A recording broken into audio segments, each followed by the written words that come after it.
4 distinctively different pipe tobaccos. Old Briar, Dill's Best, Model, and Tweed present Martin Kane, Private Eye, starring William Gargan.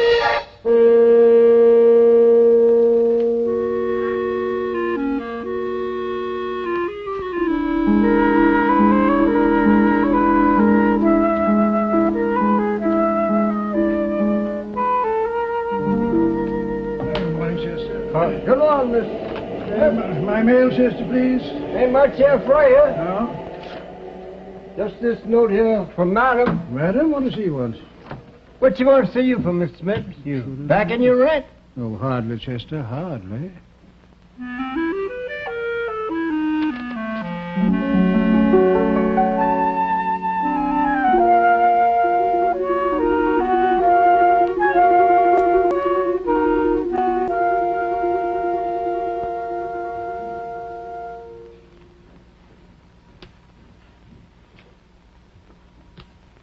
You see, Mr. Smith, again it is the same. Always the cards give you the same warning. As a casual man, Mr. Smith, a man of the business world, you cannot afford to deny the knowledge of the cards. With all due respect, madam, well, really, you know, it's all so fantastic. How can a deck of cards foresee the future, or the past, for that matter? No, I'm sorry, but I'm afraid I can't take all this mumbo-jumbo very seriously, so if you'll please excuse me. So be it. It is on your own head.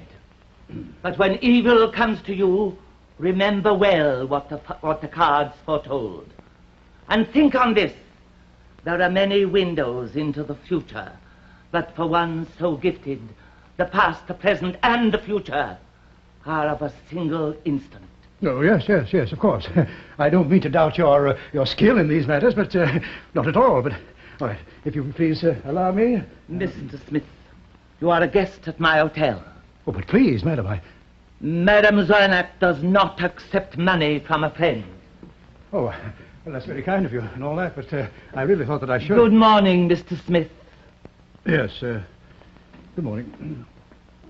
Oh, Madam Swinnick, are you sure? I mean, are you absolutely certain? What I'm trying to say is there any chance of error?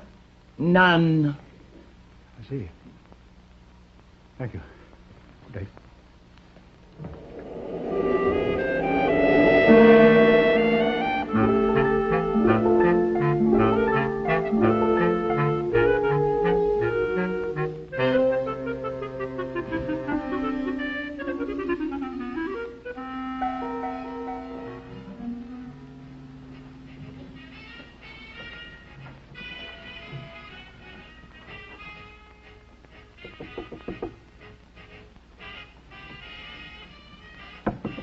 Yeah, what is it?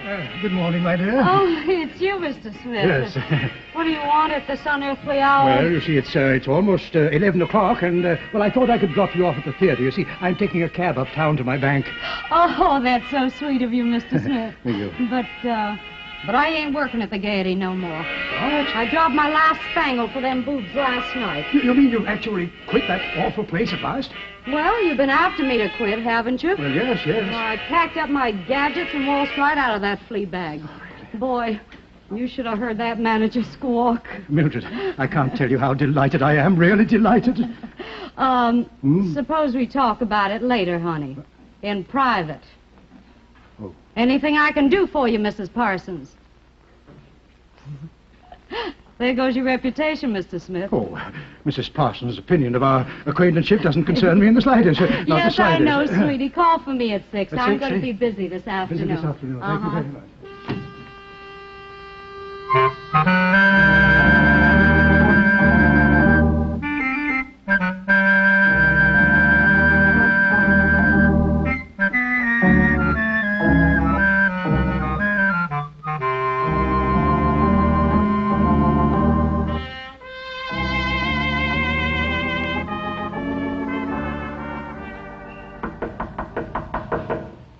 Well, the door's open. Come on in. Mr. Mr. Kane? Mr. Martin Kane? That's right. Mr. Kane, I'm in dreadful trouble. I want you to help me. I beg of you, please. Well, that's part of my job to help people. Won't you have a seat, Mr. Smith, Warren A. Smith. All right, now have a seat, please. Take it Thank you easy, very and much. let's start at the beginning. My life savings, Mr. Kane. $10,300 stolen or lost not more than 20 minutes ago. Did you notify the police? No, I didn't. Why not? Well, because I think I know who's behind this terrible business, and, I've been such a fool. Such a fool. Why, you still haven't answered my question. Oh, well, you see, Mr. Kane, there's someone very, very dear to me, and I wouldn't want that person to find out how gullible I've been. A woman, Mr. Smith? Yes. Yes, you see, if I prosecuted, well, there'd be investigators, newspaper I men... see. You want me to conduct an investigation on the QT, is Yes, that right? yes, I don't want to prosecute. I just want my money back. All right, now suppose you give me the details. Well, it was at my bank. I had the cash with me, and it was just during the noon rush hour. Yeah. You see, I was going to deposit my money in another bank, the City Savings, as a matter of fact, 8 blocks away. But when I got to the City Savings, my money was gone, missing from my pocket. Which pocket? This one. It was in a large brown envelope with my signature affixed to the top right-hand corner. Now, what was the idea of switching banks? Oh, that's where I was so incredibly stupid. I did it on the advice of a fortune teller, a Madame Zwinnock. $10,300. I'd no idea our Mr. Smith was so well off. I tell you, madam, it was like bagging a lame pigeon. The easiest dip I ever made. Why, the poor sap never even knew I was in the crowd. Ha! Hold it, Madam See-All. I'm taking my cut now. I'm checking out of this bedbug roost. You talk like an idiot, Leo Lynch. You'll stay put till I decide it's safe for you to leave. When you have money, you drink too much and blab everything you know. I said I was checking out of here. Leaving town. I say you'll stay. That's good advice, Leo. I'd take it if I was you. Cops might rumble if a well-known pickpocket like yourself was to suddenly drop out of sight. How did you get in here? Don't tell me you ain't never used the balcony that connects all 3 rooms, yours, mine, and Leo's. Fire escape. Bright boy. How'd you get wise? Well, Mr. Smith and I are, how shall I put it, close friends? He told you about my readings. Uh-huh. I spotted it for a con job right off. Then when Mr. Smith said he was going down to the bank this morning, and I seen our light-fingered little playmate here coming out of this room... Why, you sneaking... Hey, right where you are, Buster. Now, Madam Zwinnock, put that envelope on the table. Put it down, right now. Little Mildred will mind it, while the 3 of us wait for the heat to blow over. You ain't cutting yourself in. No? Maybe you'd rather I talk to the cops. You didn't have that gun... Leo! Let her take the money. For the present, Miss Lowe is our partner. But only for the present.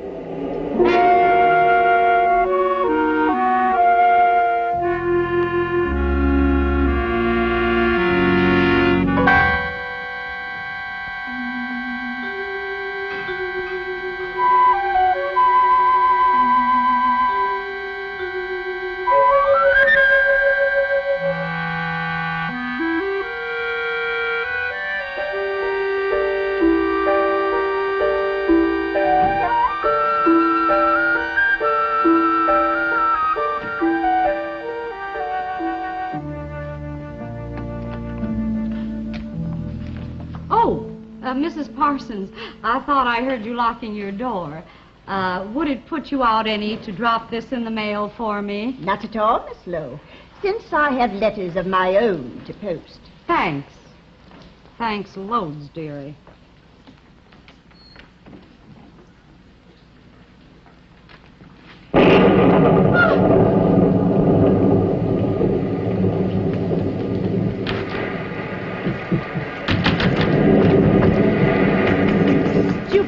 No, it's jammed. Oh, what's the use? It's broken.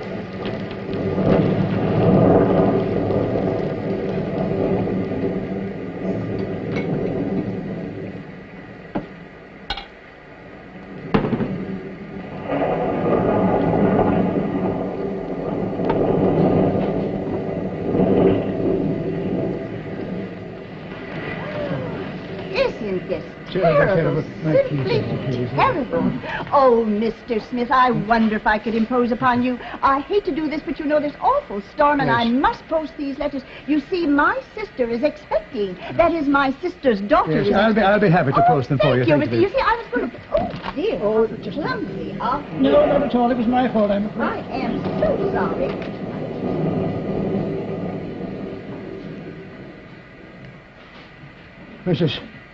Mrs. Parsons, where did you get this envelope? Why, Miss Lowe asked me to mail it for her. Mr. Smith, is there something wrong?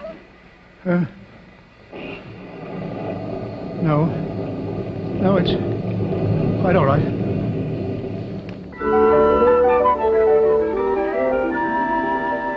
Good morning, Happy. What's the good news? Good news, he says. Me with my cellar filled with water from last night's storm. Well, send over a pump salesman. Hello, Happy. Oh, How are hello, you? Sergeant. Say, did you have time to collect that information for me? Oh, I certainly did, Mr. Kane, and I must say your client is residing among brigands and skittle sharps, so to speak. Oh, is that so? Yes, Oh, sir. Hap, let me have a pouch of Old Briar, will you? You are, Marty. Yeah. Old Briar, the master mixture of rare flavor and aroma, and just 15 cents a pouch cash. Well, in that event, I'll pay for it. There we Thank are, you Mr. very Kane. much. There we are. The party known as Leo Lynch is actually Leo Patchpockets Lynch, a notorious pickpocket. And Madame Zwienak, although she's been out of circulation for quite some time, is well known by our bunco squad. Oh, confidence rackets, huh? A veteran of the quick swindle, Mr. Kane. That's so. Just how she acquired ownership of the Wabash Hotel is a matter that will bear looking into. The Wabash Hotel. the Wabash Hotel, Ross? Well, it's just that I've been checking on the hotel's owner, Captain Burke. As a favor to me, Captain. I might have known it. Kane, how in blazes do you manage to get yourself right smack in the middle of every case I draw? Now, what in the world is he talking about? Now, what in the world is he talking about? He's talking about a burlesque stripper by the name of Mildred Lowe. She was found this morning in her own little bed at the Wabash, strangled.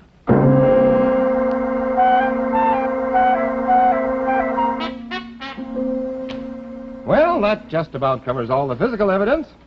The medical examiner places the time of murder at about 3 this morning. The murder weapon was 2 towels knotted together to form a strangler's noose. The room was locked and chained from the inside, and the door was forced open by the porter and Madame Zwienak. And the only entrance besides that was through this window by way of the fire escape. And we didn't find any footprints in the mud down in the alley. Well, obviously an inside job. Oh, the killer must have come from one of the 2 adjoining rooms connected by the fire escape, Mr. Kane. Madame Zweenak's next door, or Leo Lynch's beyond that. Uh-huh. Well, looks like she might have been drinking a little bit, huh? Well, she's packing up all her things. Apparently, Yeah.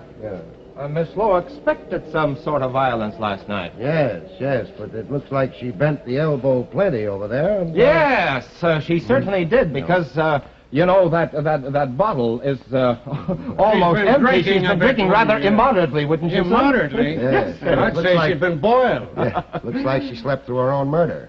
Well, That's very funny, Kane. All right, Sergeant, come on, we'll get downstairs and question the guy, that sucker who was taken for his Oh, dog. Mr. Smith is next door, attempting to call Mrs. Parson, Captain.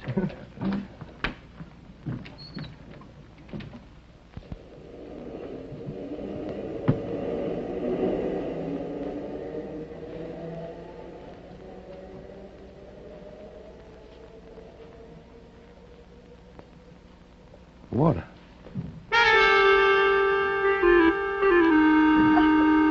And so, Captain, you can imagine my surprise when Mrs. Parsons handed me the very envelope to which my signature was affixed and which contained my life savings.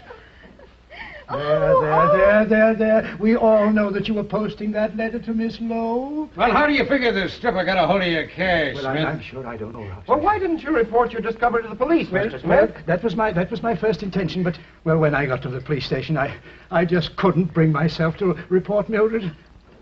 You see, I had hoped that someday Mildred and I would be married.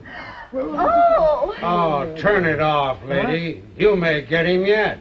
Had Miss Lowe accepted your proposal, Mr. Smith? Well, no, not exactly, no, but she had taken my advice and left that theater place. Oh, terrible place. And she was going to look for more suitable employment. Okay, now suppose you tell us what you did do after you didn't do what you should have done. After I Beg your pardon? After you decided not to report Miss Lowe to the police. Well then, you see, I returned to the hotel. You see, I intended confronting Mildred with the letter and, well, demanding an explanation, but when I got there, I found that Mildred had visitors, and I heard voices, a rather heated argument going on.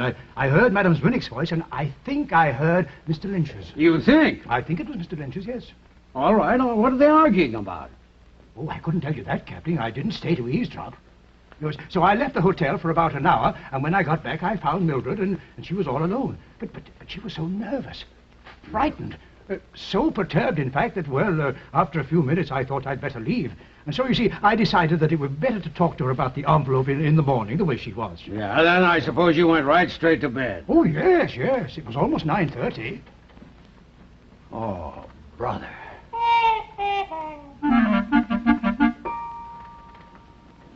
I tell you, I do not know if Mildred Lowe had Mr. Smith's money. And as for this confidence scheme and my being in league with Leo Lynch, that's just a lot of rubbish. I didn't even know Leo Lynch was a pickpocket. And I'm not in the habit of prying into the background of my guests. If I do, my hotel will be empty. Yes, but, madam, you admit that you persuaded the old guy into switching his money into another bank. I told him exactly what I saw in the card. Well, what did you see in that deck for the burlesque queen, madam? Mildred Lowe was a disturbed personality and was destined to a violent end. Now, you don't suppose you could just shuffle those cards and tell me who it was that helped her to make her exit? Could you? Why, Captain, are you seeking my professional advice?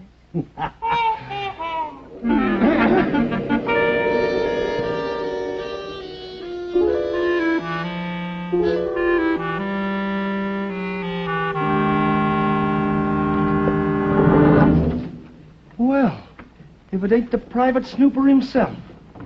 You know, I ought to be sore at you busting into my room this way, mister. I didn't break into your room, Lynch. The door was unlocked. Yeah, I know. I got a bad habit of leaving my room open. Mm-hmm. You know, it's a funny thing. I never can think to lock my door till after dark. You know, that's when the creeps generally start prowling these neighborhoods. Mm-hmm. You didn't happen to run across a clean shirt anywhere in here, did you? No, but I found something else. Like what, for instance, Kane? This, Captain. Chloral hydrate, knockout drops, and the bottle's half empty. When I discovered that the bottle that Mildred were in the glass that she was drinking out of was washed, I decided to look for a few blackout drops. Well, where'd you find them, Kane? Well, some people keep money in mattresses. This fella used it as a medicine chest. So this stripper was not only loaded with gin, but she was also drugged. Why did you murder her, Lynch? Did she recover from the effects of the chloral hydrate while you were searching her room for the money? What money? Oh, now, look, Lynch, we happen to know that you were in her room around 9 last night, and you were having a hassle with her over old man Smith's money. You're kidding. How did Mildred come to hijack the dough? I repeat, what dough? All right, then. What was that bottle doing in the mattress? I don't know. I never saw the stuff before. Next thing, he'll be claiming that somebody planted it there. Could be. What?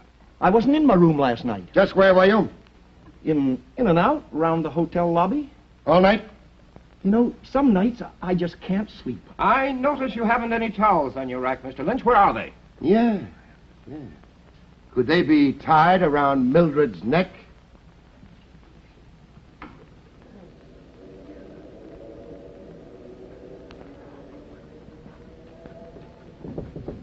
Come in, Mr. Smith. The door is open.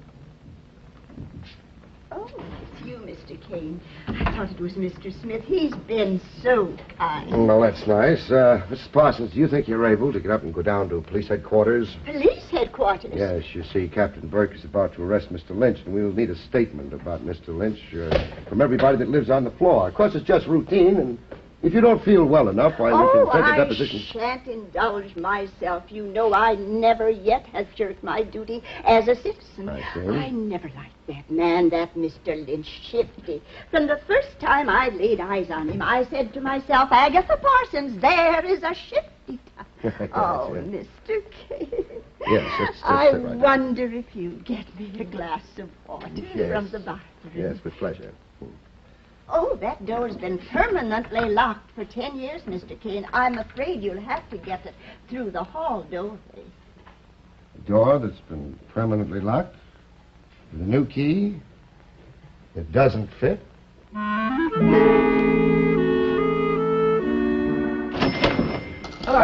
Well, welcome, stranger. Say, have you been able to pry a confession loose from that pickpocket Jimmy Valentine yet? Would my blood pressure be doing nip-ups if we had? Well, we were finally able to extract a confession from Patch Pockets Lynch regarding the confidence swindle, Happy. And he also admitted that he and Madame Zwinak were hijacked by Mildred Lowe. However, the gentleman Yeah, that jughead insists that he did not strangle the dame. Well, I have a hunch he didn't. Oh, you have a hunch. Mm-hmm. My candidate for the hot seat is the madam. Don't forget, she must have had 12 keys to every room. Happy, you may not know it, but you just mumble a magic word. All right, Kane. Now, suppose you mumble a word of explanation. Well, if I may bandy a word, men, the key to the crime is key. This key. Well, I'm afraid I don't understand, Mr. Kane. You will, Sergeant, as soon as we round up all the characters in this little mystery and I unlock the solution. Oh, who's writing his material? Oh, shall we ignore the gentleman and go? Oh, dear me. I do hope you won't detain us too long, Captain. This is my day to preside as chairwoman of the ladies' after-dinner lecture. Mrs. Parsons, if there's one place in the world I'd like to see you, it's in the chair. I beg your pardon. Presiding over your ladies. Now, Captain. Oh, Mr. Kane, the captain says you can name the murderer. I believe I can, madam, but first of all, let us review the facts. We know that the killer got into the room by way of the fire escape. Through your room, Lynch, are yours, Duchess. And we know that the bottle that Mildred drank out of was full of dope. Given by Mr. Smith. He found out Mildred had his money.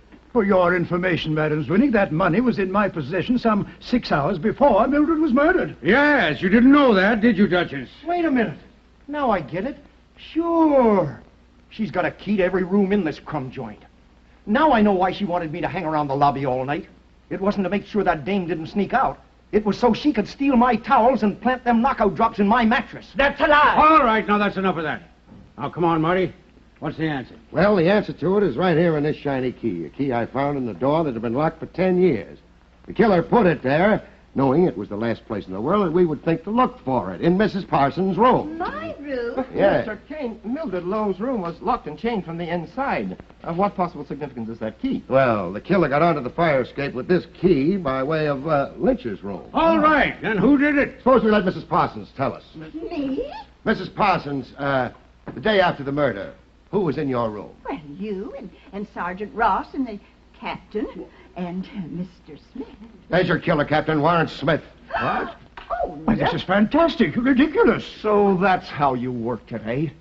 You used that key to go through my room while I was on guard down in the lobby.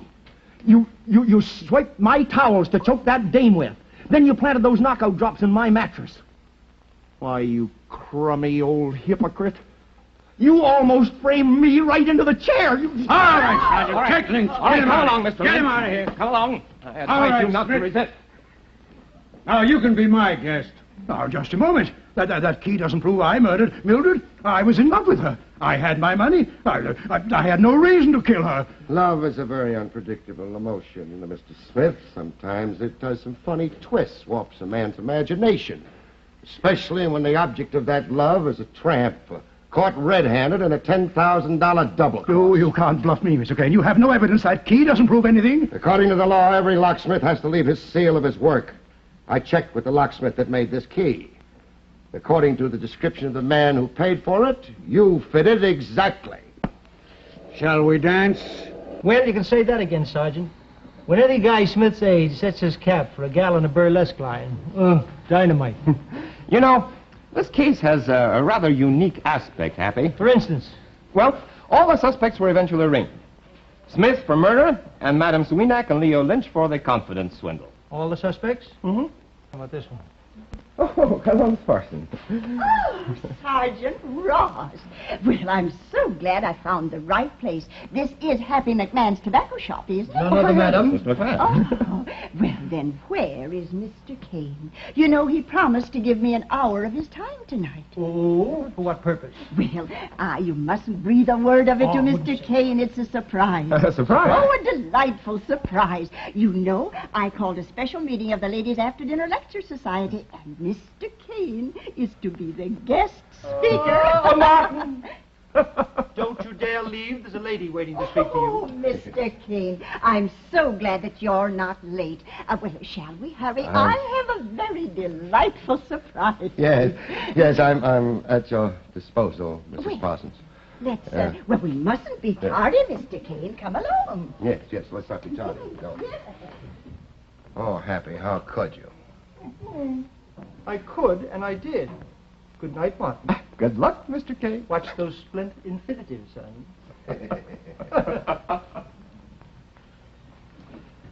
Good night, folks. See you next week.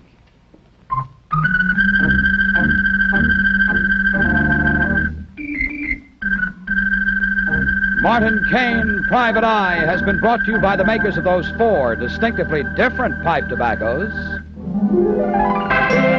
Old Briar, the master mixture of rare flavor and aroma. Dill's Best, flavor cut for extra mildness and cool smoking.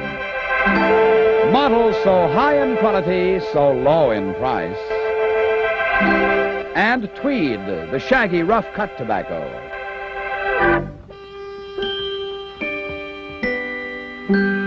One of the 4, just right for your tobacco taste.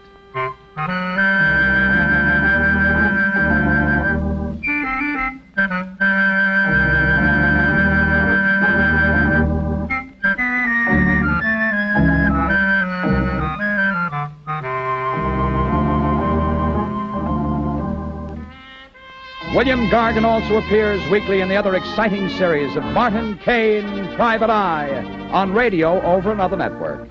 Check your local newspaper for time and station.